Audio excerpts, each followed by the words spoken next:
Alright guys, welcome back to the channel. Today I'm going to show you guys how to build a cornhole boards with, bare minimum tools with just a circular saw, a drill, and that's pretty much all you need to get it done. Any other tools would be nice to have, but you could honestly get it done with just a circular saw, a drill, and a sander. So we'll go ahead and get started here. All right, so right here I'm just measuring out 24 inches. So I go and buy the whole 8 foot by 4 foot sheet of plywood because I make multiple different sets of cornhole boards. So basically, the way I do it is I take a 4 foot by 8 foot sheet, I rip them all down to 24 inches, so then I can get two full sets of cornhole boards out of one big sheet. So if you want to save you some time and some headache, if you don't have all the tools you need, you can go and buy these already ripped down in 2 foot, 4 foot sections, and they're already sanded and they are already cut down to length and size. So you have that option if you want to go that route, or you can do it like I do and just get a big sheet and then rip it down.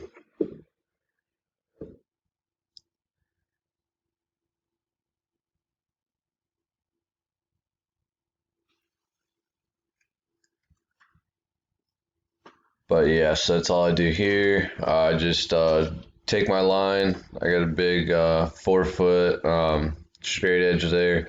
So I'll measure out my 24 inches. And then I'll just go ahead and cut it down to size. So that kind of keeps it, the way it is, so I can get two full sets of boards out of one sheet. I think it's because I use pine, so it's $30 for a sheet of pine, and I can get two full sets of boards out of it. So that works out pretty good. Or you can go to like Home Depot. I know they have it. They have 2 foot by 4 foot sheets that have already been ripped down. It's going to be more expensive. I believe it's $20 per sheet, but it's already sanded and it's already cut. So then that kind of alleviates that. So if you're just building a set for yourself, you could spend a little bit extra money and you could build the one set for yourself, and that will save you some time and you won't have to cut it down or anything like that. You already know it's square. If you don't have all the tools needed to do it, you can do it that way. The only other thing is you're going to need, you're going to want to pick up, so the bolts for the legs, you're going to pick up the bolts. You're going to be getting 3/8 carriage bolts by 4 inches, and you're also going to get washers and nuts for that.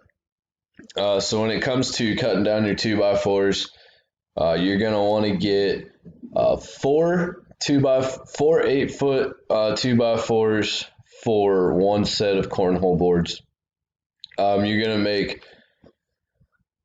need 4 cuts at 48 inches. Those will be your side pieces. So as you can see, that's what I'm doing here. I just cut it straight down the center. It takes that right down to 48. You get 248. So I take 2 of the boards, do that.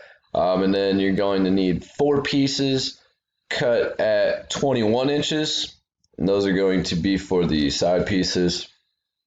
And then you're going to need 4 pieces cut at 13 inches, and you're going to go and put a 30-degree angle on those. As you can see, I got a lot more here because I'm building 2 full sets there. So as you can see here, you go ahead and take a speed square and you go ahead and mark your 30 degrees off your speed square, and then you will take and make your line across, and then you go ahead and cut that line, and that's going to be your legs. So you do a 13-inch cut from the 13-inch cut from the top to bottom, and then right off the top you're going to measure out a 30-degree angle. As you can see on a speed square down there, you got your 30.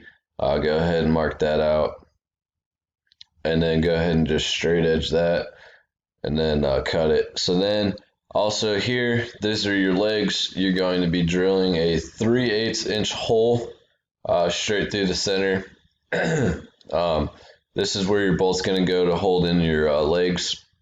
So what you're going to do is you're going to measure from the top 1 3/4 inch down, and then from the side 1 3/4 inch over, and then that's going to get you your perfect centered hole right there. After that, if you want to, if you don't have like a jigsaw and all you have is a circular saw, you go ahead and just trim up the edges right down through the sides there. That way you could get your clearance. It's not going to look as pretty as using a jigsaw because it's not going to be a nice round cut, but I mean it gets the job done, and you can still be able to play on your boards because you're going to need that relief cut, because if you don't, your legs will not, they won't slide around. So when it comes to assembling it, I like to take drill bit and I drill like 2 little holes on each side, so that way I'm basically countersinking my screws down in there. The reason for that is because afterwards I'll go over and I'll put wood filler over the top of it, so then the boards are just completely flush. So this way, drill the countersinks there, so that way they'll when I throw the screws in there, they'll sit down nice and tight. The only thing I didn't show here was I do take a sander and I sand over the edges on both sides, so that way you can get a nice square without having any hang off or anything like that. So this is going to be your 2/48s that are down the side there, your big long ones, and these ones right here I'm putting in now, those are going to be your 21s. So go ahead and take your speed square, throw it in there, ensure that your 2 boards are square, and then ensure that they are flush on both sides. I do it on top of my foam here. I bought this foam so that way I can cut my my sheets down, but it also helps to keep everything level. So you go ahead and just get your screws started. Once you get them started, then go ahead and ensure that everything stays flush, and then just go ahead and screw it in there. Yeah, I was struggling a little bit with this drill. Just for some reason didn't want to go. So go ahead and just ensure it is square after you put your first screw in, and then just make sure it's nice and flush on the bottom. So I use 3-inch wood screws for the sides there. Reason for it is because that's where I want it to be nice and sturdy there. Just because it's gonna, and you want to make sure that stays square, so you want to have nice good bite in there. So now, as you can see, it's all nice and squared up. And then basically you're just gonna rinse and repeat that all the way around, just ensure everything's square. So then I go ahead and countersink, lay the top down on top of it, countersink all my screws there too also. So I'll do each corner there. Instead of putting it directly in the corner, I found that I can actually get better results out of it if I just run it all down the sides there, like 1 on each corner there staggered, and then I'll do 3 across the top up there. And then down the centers, I'll put 4 screws down there, or down the, on the 2-foot section there, do 3, and then go ahead and do 4 screws down the longer section, just to ensure that it holds up better.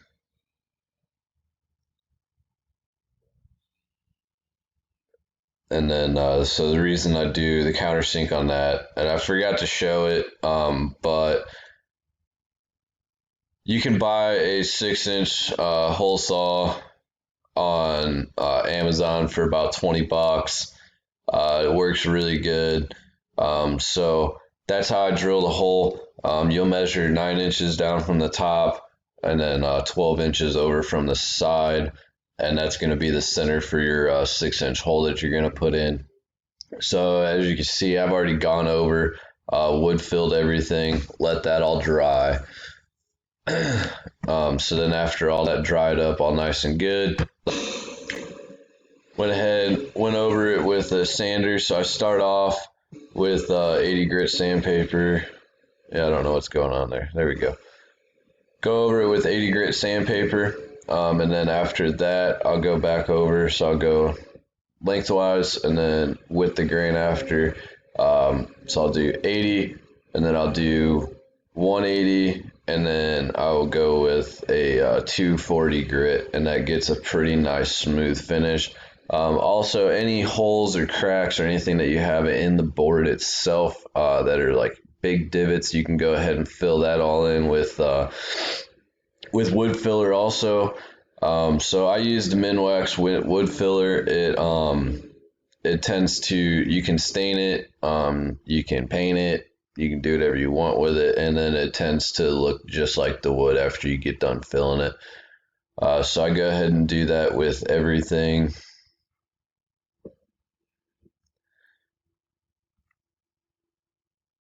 So I use an orbital sander.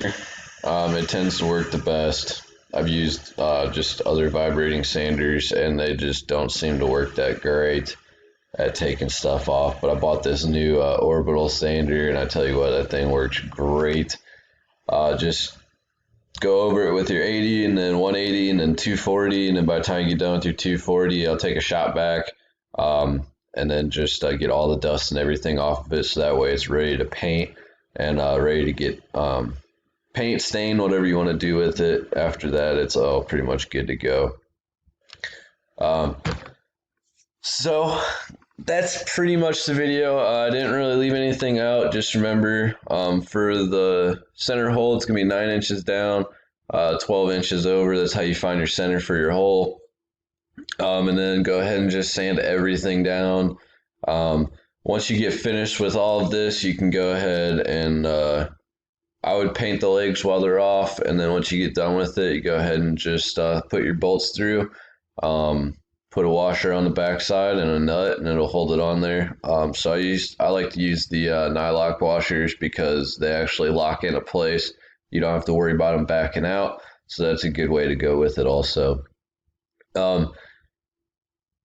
This is how you can make a set of cornhole boards for yourself with just 3 simple tools. You can have a drill, a sander, and a circular saw, and you could build your own.